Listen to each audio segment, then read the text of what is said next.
Superman didn't farm. He just wore a cape.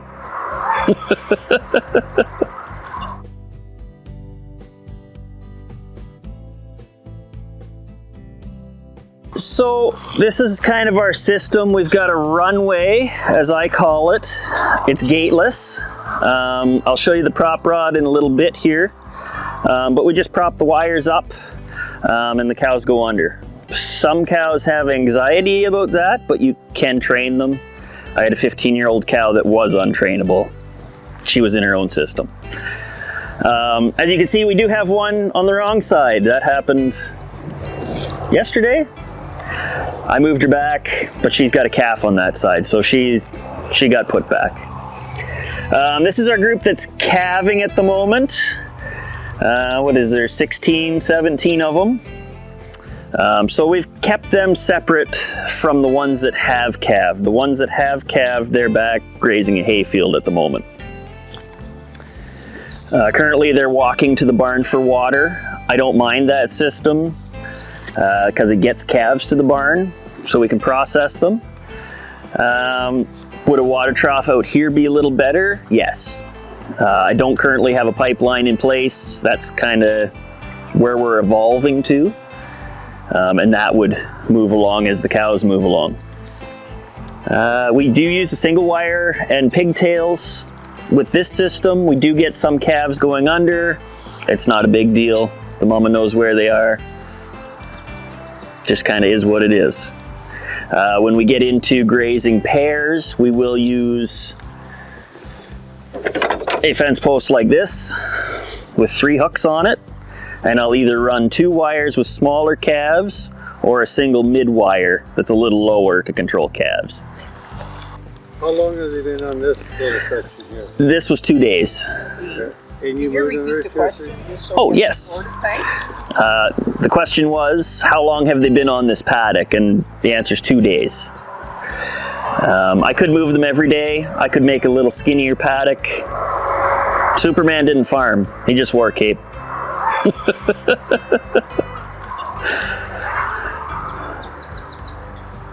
So after they calve, they'll be June calves. And then what's the plan? They're too small to sell in the fall? I sell them in the fall anyways. The question was about calf size and later calving on grass. With my work, I'd rather calve half a month earlier.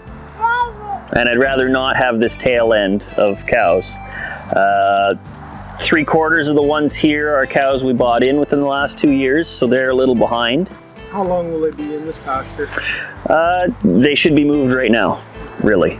And how long before they can be allowed back in? The question was how long the rest period is. I aim for 30 days. With this kind of growth that's left, you could probably get in here a little sooner. But I find I dwell too much on this more intensively managed area than the pastures on the next farm over. So I really got to push myself to get over there to get a cut done, per se, just like you'd make hay, to get back here sooner. Would you clip any of this or no? I never have time. You could. I got a lot of weeds. But are they weeds? I don't know. No. Sometimes when you clip, if it regrows faster, so I didn't know if that was something. Yeah. Clipping does help with that. Time is always the issue. Yep, time. You get better regrowth on higher stubble when you're making hay. So, I don't know. I feel sufficient with this amount of trample and trash. Yeah. Stage or how? I did not supplement these pastures. I haven't seeded anything. I haven't fertilized out here. Just mineral to the cows. Spreading red clover might help. There's not a lot of clover out here. How does that work? Like, what's the route that they're taking? So the cows for water, they're going to the barn was the question. I just leave the rod propped up and they come and go to the barn for water as need be. You will, in a bigger group or in a pair situation, you will get the whole herd going all at once and then hanging out in the fly-infested barnyard. But so far this year, it hasn't been bad that way. This group's not bad for it. In an ideal situation, I would have the fancy remote control from Gallagher for my fencer and just shut it off. But for $600, I can walk to a plug with a little bit of planning. So we use pin type on the runway here. You'll see on that side I've got periodically a different type. It's got a little lever.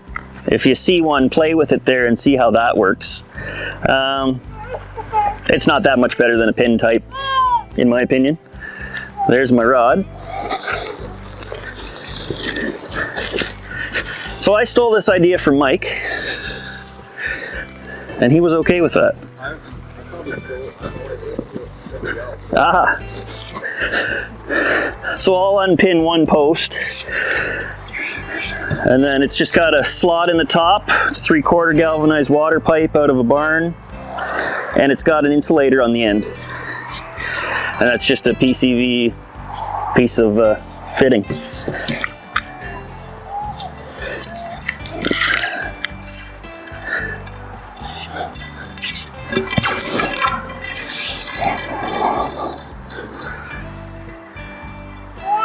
And it's pretty well that simple. So you leave it up all day? Yep. Okay, and no electricity runs through it? Not right now, but normally, yes. Yes, okay. So the pole will be hot, so they can't kick it out. That's one of the secrets Mike showed me. But you have to turn the electric off in order to... I'll be walking back up. Normally I'll plug the fence back in, and I'll also run that poly wire across so they don't have free range of the runway. That helps a bit with the lazing around the trees. So have you ever measured the tension on your wire here, Dean? Yep. So you'll see up at the front of the runway, I've got a set of springs in line and a tensioner right there with a wrench fitting on it. So pretty well I'll come out here at the beginning of the season, put a rod in. Yeah, it's a little floppy. Yeah, it's leaned way over. I'll just give it a couple clicks. It's kind of just a feel. But really when the prop rod's out, it's not, like it's floppy, but that's plenty for control. It's not sagging. So I'm pretty happy with that kind of thing. And that's your phone update? Yes. It seems like the cheaper wire doesn't last, doesn't want to do what this stuff does.